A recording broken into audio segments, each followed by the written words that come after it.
मैं हूं मरियम नवाज और आज 24 जुलाई 2024 है।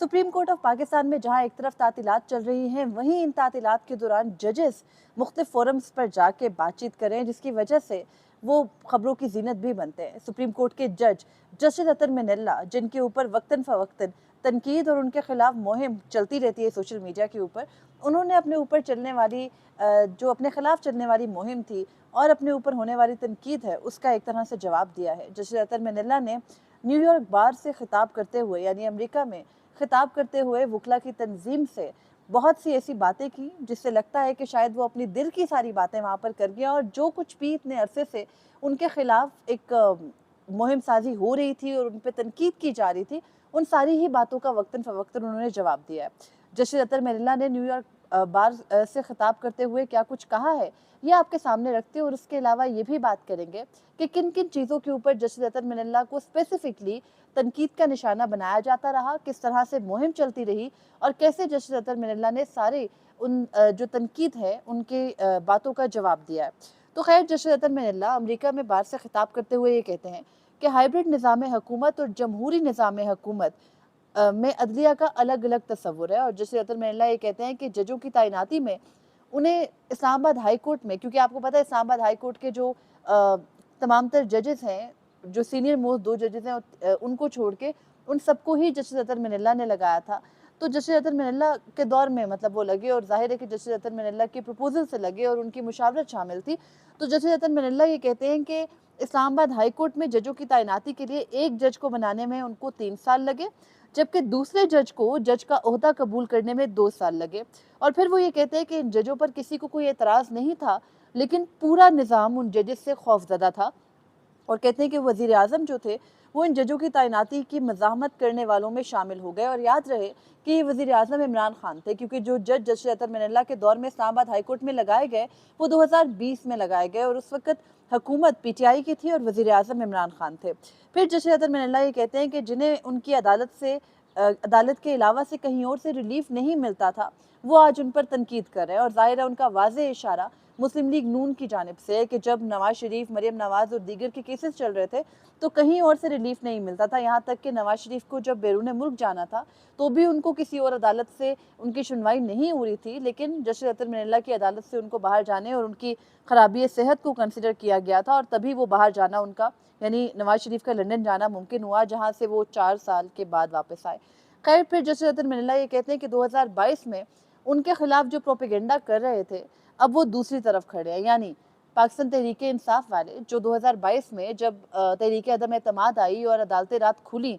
तो उस वक्त उसका जिक्र भी जस्टिस अतर मिनल्ला ने बड़ा क्लियरली किया है, और अपने ही एक दिए गए बयान से एक तरह से आज वो मुकर भी गए और उन्होंने तस्दीक कर दी कि रात अदालत खुली थी। तो साथ ही वो ये कहते हैं कि 2022 में जो लोग उनके मुखालिफ थे, जो लोग उनके खिलाफ बयानियां गढ़ रहे थे, प्रोपेगेंडा कर रहे थे, आज वो दूसरी सिमत खड़े हैं, यानी वो जस्टिस अतर मिनल्ला को अपना एक तरह से हीरो बनाए बैठे काफ़ी अरसे से। उसके बाद जस्टिस अतर मिनल्ला ने बहुत सारी चीज़ों का जिक्र किया, जो तहरीक थी उसका भी जिक्र किया। ये भी कहा कि सदर आसिफ जरदारी के खिलाफ जो स्विस हकाम को ख़त ना लिखने पर वज़ीर आज़म यूसुफ रज़ा गिलानी को ओहदे से हटाया सुप्रीम कोर्ट ने, वो भी गलत इकदाम था, क्योंकि सदर को आईनी इस्तिस्ना हासिल था। फिर जस्टिस अतर मिनल्ला ये कहते हैं कि 9 मार्च 2007 को चीफ जस्टिस इफ्तिखार मोहम्मद चौधरी को जब आर्मी हाउस में नज़रबंद किया गया, तो उनके साथी यानी जस्टिस याया अफरीदी, जो कि अब जज हैं, उनके मशवरे पर हब्से बेजा की दरख्वास्त दायर की गई, और उस वक्त जो इफ्तिखार चौधरी के वकील थे, वो जस्टिस मंसूर अली शाह थे। यहाँ पर एक चीज़ की क्लैरिटी ज़रूरी है कि जस्टिस अतर मिनल्ला, जस्टिस याया अफरीदी और जस्टिस मंसूर अली शाह जब वकालत कर रहे थे, तो उन तीनों की एक लॉ फर्म थी, और उस लॉ फर्म की ही वो पूरी एक्सप्लेनेशन दे रहे थे कि कैसे जस्टिस याया अफरीदी ने कहा कि जो हब्से बेजा में रखा गया है इफ्तिखार मोहम्मद चौधरी को, उसके खिलाफ दरख्वास्त दायर की जाए, और फिर उनकी वकालत जस्टिस मंसूर अली शाह ने की। उसके बाद जस्टिस अतर मिनल्ला ये कहते हैं कि जो दरख्वास्त उस वक़्त इफ्तिखार चौधरी की को नज़रबंद किए जाने के खिलाफ दायर की थी, उसको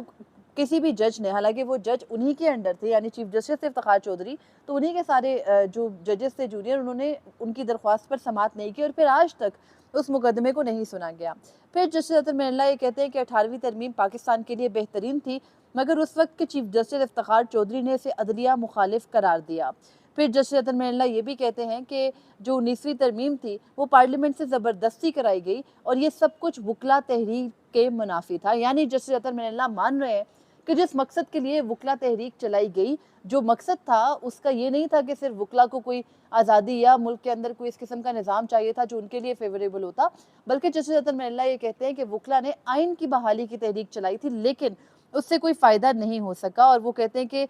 जो वकला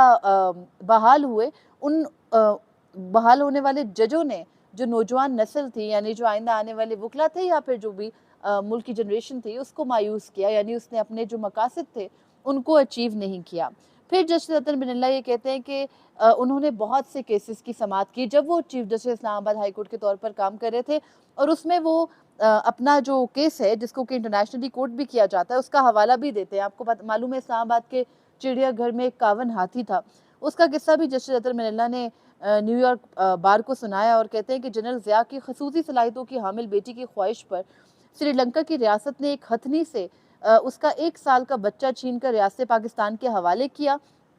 और उसे वालिद सदर के अगबी सहन में छोड़ दिया गया था, और बाद में उसके लिए इस्लामाबाद के चिड़ियाघर की बुनियाद रखी गई। लेकिन फिर उस हाथी को आपको मालूम है कि कंबोडिया भेजने का हुक्म जस्टिस अतर मिनल्ला की अदालत से आया और फिर उसको वहाँ पर भेज दिया गया, क्योंकि यहाँ पर जो हथनी थी उसकी काफ़ी अबतर हालत थी। खैर, इसके अलावा जस्टिस अतर मिनल्ला ये कहते हैं कि सुप्रीम कोर्ट के पास गैर आइनी इकदामात या आइन की पामाली को तहफ़्फ़ुज़ देने का कोई भी इख्तियार कभी नहीं रहा, और अगर जजेस ऐसा करते हैं तो ये उनके ज़ाब्ता अखलाक की खिलाफ वर्जी है। उसके अलावा वो ये भी कहते हैं कि बदकिस्मती से इब्तदा ही से पाकिस्तान में आइनी हुकूमतें कभी पनप नहीं सकी, कभी चल नहीं सकी। और जस्टिस अतर मिनल्ला ये कहते हैं कि क्योंकि मुल्क में कभी आइनी हुकूमतें अपना दुरानिया, अपनी मुद्दत पूरी नहीं कर सकी हैं, तो इसी वजह से उन लोगों की मुदाखलत मुल्क में रही जिनको हुकूमत करने का बराह रास्त हक हासिल नहीं है। यानी वो इस्टेब्लिशमेंट को एक तरह से तनकीद का निशाना बनाते हुए ये कह रहे हैं कि हमेशा, क्योंकि मुल्क में कभी भी किसी मुंतखब हुकूमत को तो नहीं चलने दिया गया, तो इसी वजह से मुल्क में हमेशा मुदाखलत रही है। और फिर वो ये भी कहते हैं कि जज के हल्फ का हर लफ्ज़ जो होता है वो उसके लिए मुकद्दस होता है और उसका एक तकद्दुस होता है जिसका ख्याल जज ने रखना होता है। वो कहते हैं कि जज हल्फ लेता है कि वो बेखौफी से इंसाफ करेगा और आइन की पासदारी करेगा, किसी की तरफदारी नहीं लेगा, लेकिन यहाँ पर ब्यूरोक्रेट, मुसल्लह अफवाज के अरकान और जज हल्फ लेते हैं लेकिन फिर अपने हल्फ की पासदारी नहीं करते, बल्कि उसकी खिलाफ वर्जी करते हैं, यानी तरफदारियाँ भी करते हैं और बेखौफी भी नहीं दिखाते, और उसके अलावा आइन की पासदारी भी नहीं करते, जस्टिस अतर मिनल्ला कह रहे हैं। और उसके अलावा वो ये भी कह रहे हैं कि अगर सिर्फ और सिर्फ अदलिया ने अपने हल्फ की पासदारी की होती तो आज अदलिया आज़ाद होती। उसके अलावा जस्टिस अतर मिनल्ला ने जो रात गए अदालत खुली थी जब तहरीक अदम एतमाद पेश हुई थी, और आपको याद हो कि इस्लामाबाद हाई कोर्ट पर ज़्यादा तनकीद की जाती है क्योंकि सुप्रीम कोर्ट का तो ऑर्डर था, अपने ऑर्डर पर इम्प्लीमेंटेशन के लिए कम अज़ कम वो आ रहे थे। इस्लामाबाद हाई कोर्ट के ज़िम्मन में खुली, ये बड़ा सवाल रहा हमेशा, और जस्टिस अतर मिनल्ला हमेशा ही डिनाई करते आए कि नहीं, इस्लामाबाद हाई कोर्ट तो खुली नहीं थी। वो हमेशा कहते हैं आपको तो फैक्ट्स को देखना चाहिए। आज वो तस्लीम कर रहे हैं, न्यूयॉर्क बार से बात करते हुए ये कह रहे हैं कि बतौर chief justice Islamabad high court 9 अप्रैल की रात को अदालत खोलने का मकसद ये था कि ARY न्यूज़ ने बड़ी शोर शराबा मचा रखा था कि जैसे कोई मार्शल लॉ लगने वाला है, और फिर जस्टिस अतर मिनल्ला कहते हैं कि जब मार्शल लॉ लगने का डर हो तो आइनी अदालतों को खुलना चाहिए। फिर वो कहते हैं कि आइनी अदालतों को तब भी खुलना चाहिए था जब जनरल ज़िया ने 5 जुलाई को एक मुंतखब वज़ीर आज़म को घर भेजा, तब भी खुलना चाहिए था जब मुशर्रफ ने इमरजेंसी लगाई। उसके अलावा जस्टिस अतर मिनल्ला ने अपनी इस तकरीर के दौरान तमाम तर वो टॉपिक्स कवर किए, यहाँ तक के जो उन पर एक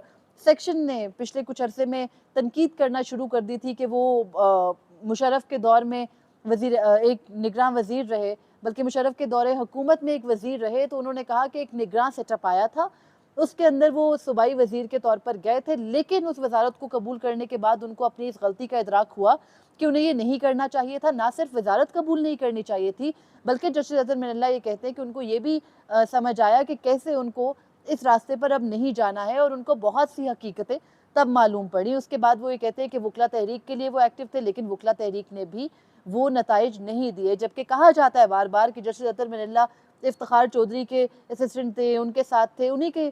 जो माइंडसेट है उसको लेकर चल रहे हैं, लेकिन आज वो इन सारी चीज़ों से इनकार कर रहे हैं। और साथ ही एक एतराफ़ भी कर रहे हैं कि जो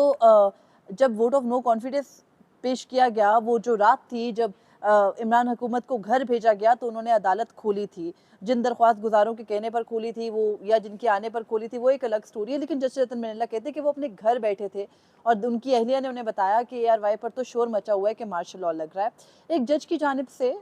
इस किस्म की तकरीर करना, मुझे तो हमेशा ही लगता है कि शायद जजेस को इस तरह जो एक्टिव टॉपिक्स हैं या जिन चीज़ों पर उन पर तनकीद हो रही है, बात करने में कोई बुराई नहीं है। जज बात कर सकता है। जजेस की तकरीर करने के ऊपर एक मुफस्सिल चलता हुआ हमने देखा कि बहस है, हमेशा से चलती रही। हमने बरतानिया में, अमेरिका में देखा कि एक लंबा अरसा जजेस नहीं बोले थे, उसके बाद ये बात तय हुई कि जजेस बोल सकते हैं, बात कर सकते हैं। आपको सिर्फ अपने कोड ऑफ कंडक्ट या पेंडिंग केसेस के ऊपर कमेंट नहीं करना होता। तो यहाँ पर जस्टिस रतन मनीला कुछ चीज़ों के ऊपर अपना प्रिंसिपल स्टैंड रखते हैं, बेंच में बैठकर भी उनके बारे में बात करते हैं। लेकिन शायद जजेस को इस किस्म की तकरीर से एतराज़ बरतना चाहिए, क्योंकि इससे होगा कुछ नहीं। एक कैंपेन चल रही है एक अरसे से आपके खिलाफ, आपने वो सारी बातें की जिनको कि वो कैंपेनर्स अपनी मर्जी से इस्तेमाल करके मजीद प्रोपोगेट करेंगे। और आइंदा आने वाले दिनों में अगर और कुछ नहीं मिलेगा तो कम से कम एक जज को इस कदर तनकीद का निशाना बनाया जाएगा कि उसके तमाम तर फैसलों को उसी पैराहे में देखना शुरू कर देंगे लोग। और एक बड़ा सेक्शन है जो आपका नाकिद भी है, आप खुद भी तस्लीम करते हैं कि माजी में वो आपके साथ नहीं थे, आज आपके साथ हैं। वक्त गुजरने के साथ जो आज आपके मुखालिफ है, मुमकिन है कल को वो आपके साथ हों। लेकिन शायद एक जज को इस किस्म के कमेंट्स इस तरह के पब्लिक फोरम के ऊपर ऐसे वक्त में जब आपके मुल्क में इतनी तकसीम चल रही हो नहीं करने चाहिए। पर बहरहाल जज के ऊपर कोई ममानियत भी नहीं है, वो कर सकते हैं। और आज जो कुछ भी उन्होंने कहा, इससे लगता ये है कि अगर अदलिया के अंदर अभी भी कोई आवाज़ें हैं एंटी इस्टेब्लिशमेंट या जो इस्टेब्लिशमेंट की मुदाखलत के मुनाफी बातें करते हैं, वो आवाज़ें मौजूद हैं। लेकिन ये भी हमने देखा कि इस तकरीर के कई पहलू ऐसे थे जो कि मायूसी की तरफ ले जा रहे थे, और वो यही कह रहे थे कि हमारे मुल्क में कभी भी कुछ बेहतर नहीं हुआ। तो एक जज अगर पिछले अपनी ज़िंदगी के 60 सालों में नहीं समझता कुछ बेहतरी आई है, तो आप समझ सकते हैं कि मौजूदा हालात में भी कुछ बदलना नहीं है, बल्कि एक साइकिल है जिसने चलते रहना है। तब तक के लिए इतना ही था, मुझे इजाज़त दीजिए। अल्लाह हाफ़िज़।